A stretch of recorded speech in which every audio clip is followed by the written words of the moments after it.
Who else is getting bored with this? Who else?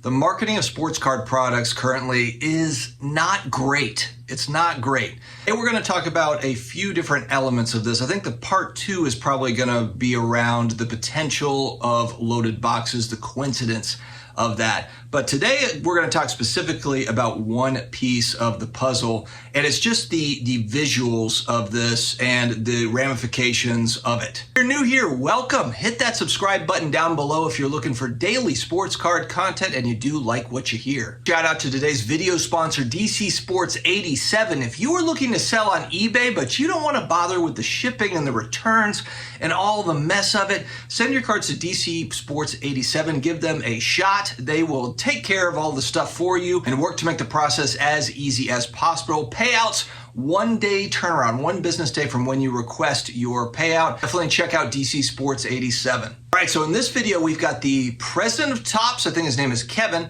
Michael Rubin, the owner of Fanatics and Topps, essentially. And then we've got a soccer player, I believe. Really, this is kind of ex-athlete. Doesn't really matter which athlete it is. Just plug in a big-time athlete into this deal. These guys open a box of Topps Sterling. This is high-end baseball 2023. There's 2 cards in the box. I believe they go for about $1,000, maybe $1,100 on the internet.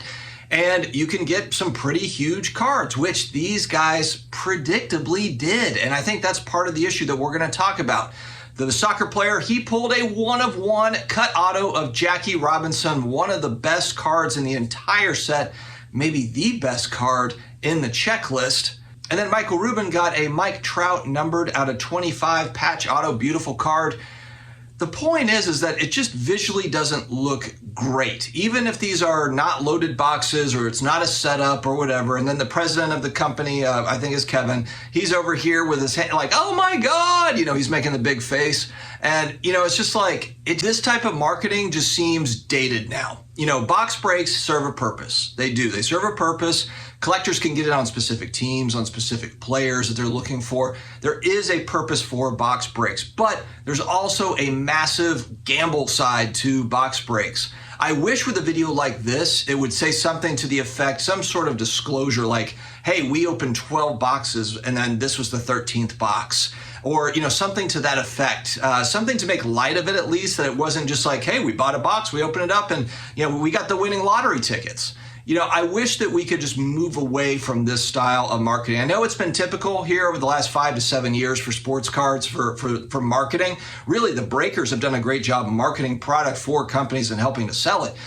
But I think that we need to move beyond this. And so my idea as far as marketing goes, I've talked about this before, but I also have an added wrinkle in, is I think that they should have product release videos, high production videos, talking about, okay, we got 2023 Topps Sterling coming out, giving a behind the scenes, what are the big hit cards in the set, somebody that's talking through the checklist, and then someone at the printing press, somebody in the back offices of Fanatics that's talking about the product, what to expect from it, and just kind of breaking it down and be kind of like a release party, kind of like what Apple does when they have a new iPhone. They have a big kind of party around that new product release. And who should do that? Who should do it? I think Jeff Wilson should do it. I think Jeff Wilson and his sports card investor team should be partnered with Fanatics Topps on these. He already is. He's got a Topps card. Why not have Jeff Wilson and his team come and do a high production video? It goes out to his audience. He's got the largest sports card commentary audience, over 250,000 subscribers, and those are specifically card people. Whereas like when Michael Rubin shares on IG, yeah, he's got card people in there, but he's just got celebrities. He's got like everybody. He's got all sorts of different people. Jeff Wilson combined with Topps Fanatics, that would be a great way to put out kind of a product release announcement video. Jeff can go behind the scenes, talk with the Fanatics team about the product, this, that, whatever. So anytime you have a big Topps release, he comes in and he does it. Maybe it's not for every single release, but it could be. It could very well be. And then it draws people to YouTube, it draws people to IG to see the new product release and what's the story behind it.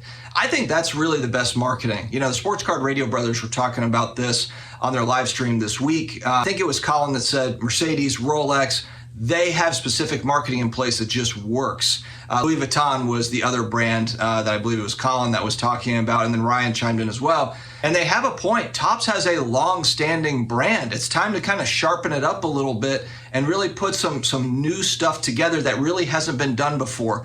Box breaks is not new market. That's not a new marketing idea. It's just not. And frankly, yes, there are people that like to watch box breaks. There are people that enjoy kind of the entertainment of box breaks. But a lot of people look at box breaks with disdain as well. A lot of those people are also your target market. So it's like, how can you do it to where you can kind of get everybody involved? I think this would be the way to do it. Show how the cards are made. Give us some behind the scenes. Willy Wonka and the Chocolate Factory, he comes out with a new candy. Wouldn't it be cool to know kind of how Willy Wonka came out with it? And then, of course, you go behind the scenes. You see all the contraptions. Wow. Okay, that's how it happened. This is the type of stuff that is missing from the card hobby from a marketing standpoint.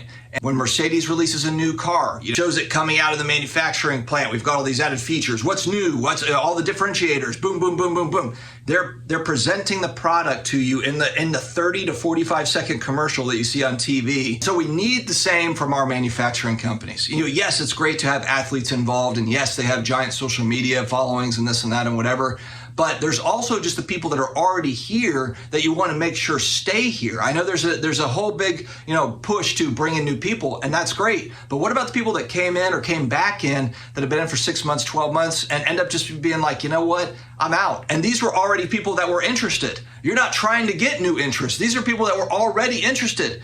And they're gone because it's just like, wow, this is whack. Some of the stuff I'm just seeing is I don't really like it. Let's see some new marketing innovations. Let's see some new stuff. One great thing that Michael Rubin did going back a couple of months, everybody I think would say so, is there was a girl in Burbank Sports Cards that was thumbing through Devin Booker cards, and he actually FaceTimed with Devin Booker, was like, hey, you want to meet your hero, Devin Booker? That was really cool. But did you notice that girl was flipping through $1, $2, $3 Devin Booker cards?